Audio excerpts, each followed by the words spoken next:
Do you feel like every time you attempt to share your goals with your partner, or loved one, or a friend, more oftentimes than not, you find yourself having to explain what it is that you really mean because they're not understanding you and the choice of words that you're using? It could be that you are struggling with this number one reason that is driving your conflict and preventing you from finding a win win, and most of all, an understanding with the other person. And that is internal conflict. In the world of conflict resolution, one of the number one touchstones or guiding principles is that there's always a win win. The issue is that many people come into conflict resolution wanting the other side to move before they are willing to move. And when you begin your conflict resolution strategy, or you're coming into a disagreement with the expectation that the other person needs to move first, then you're setting yourself up for more frustration because you are attempting to protect your position.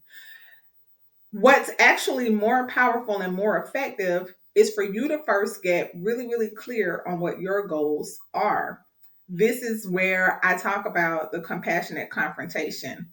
A lot of times we seek cheerleaders or an amen corner to agree with our perspective based on the way that we're feeling and the way that we're experiencing our relationships.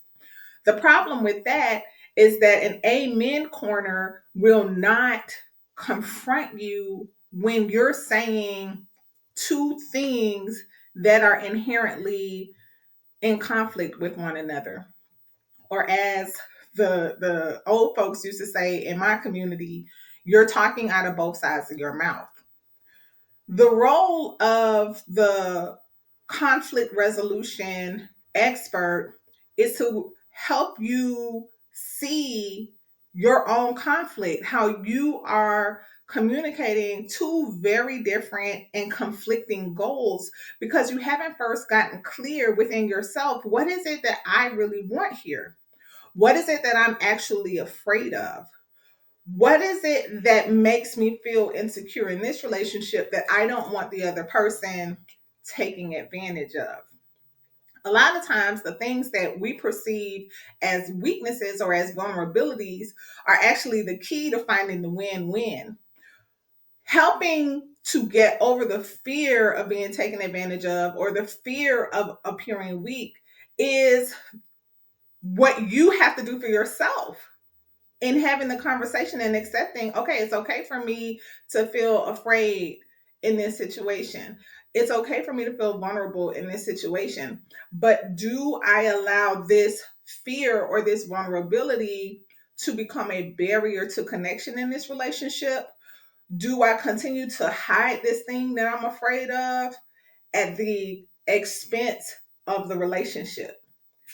And that doesn't always mean that you have to come out and put everything on front street. Like there's strategy that's involved here, but the key consideration that I want to really just emphasize here, if you are saying things to the other person and they feel confused, or when they come back to you and say, well, this is what I hear you saying, and then you feel like, no, what I'm actually saying is this, and you're finding that you're doing that more often than not, it may be time for you to have a staff meeting with yourself and to get super duper clear. What are my top three goals? What are the three things that I want to have? What is my deal breaker, my non negotiable? And limit your non negotiables to two things. A lot of times we come in with a laundry list, 20 items of deal breakers, expecting to reach a win win, but that's just an unrealistic place to start from. Top three goals, two non negotiables, and have a very clear picture of what your goals are before re engaging with the other side.